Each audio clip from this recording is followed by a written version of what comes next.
I think the best way is to actually address the symptoms right away. And so that we know if this is the matching thing or the matching video for you. So, pain in the big toe, that's most likely why you're watching this video. And also, it could be swollen, red, and it can be really hard to find the proper fitting shoe. Now, either you have these symptoms or maybe one of your patients have them if you're a colleague of mine. So we're here to discuss the possible cause and what can be done about it. So the way to really look at what's going on here is to perform an X-ray scan, and then we can see if there is a condition called the bunion present. If there is the bunion, then normally you would expect two major things to be seen at the X-ray scan. That is the increased hallux valgus angle and an increased intermetatarsal angle between the first and the second metatarsal bone. So this here is the first metatarsal bone, and this is the proximal phalanx of the big toe. Remember, these two bones are in the big toe. However, the first metatarsal bone is a part of the foot, not the big toe. If the hallux valgus angle is anywhere between 15 and 20 degrees, then it's considered a mild case. And anywhere between 21 and 39 degrees would be considered a moderate, and above 40, a severe case of the bunion. The intermetatarsal angle between the first and the second metatarsal bone should normally be less than 9 degrees. And what you also expect to see in X-ray are the bony enlargements. If the patient has a severe case, let's say the hallux valgus angle is above 40 degrees, you really have to be blind not to see it.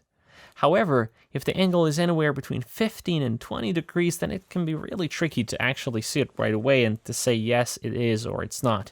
That's why X-ray is the gold standard. As with everything in this world, and especially in the United States of America, there are two ways to go about this.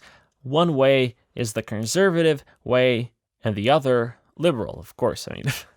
Jokes aside, there really are two ways to treat it. One way is the conservative way, the other is the surgical way. So the conservative way would include a whole variety of things that would actually help to alleviate some of the symptoms. That will not solve the cause of this condition, and that will not cure it. However, it can help. So it would include normally things such as shielding, padding, finding the proper shoe, putting ice on it, and, just take a break and not walk that much. Rest your leg. Also take pain medication, but stay away from the opioids. If your doctor tells you to take opioids for this thing, don't ever go to that doctor again, ever. One of the reasons why there's now this widespread opioid epidemic is because doctors really prescribe things without thinking about the long-term consequences. So doctors are quite often to blame and not the patients. But let's forget about the opioids. And if it's not helping, let's forget about the conservative way to treat it as well. Let's look at the surgical therapy for this thing. So normally the surgeon would try to cut off the bony enlargement and also straighten the big toe and realign the first metatarsal bone. There are many other things that he might try to achieve. It depends from case to case, and there are different varieties of these surgeries. So best thing would be to talk to the surgeon who will actually be performing this surgery. If you need more help in information about symptoms, then go to our website, Symptomsky.com.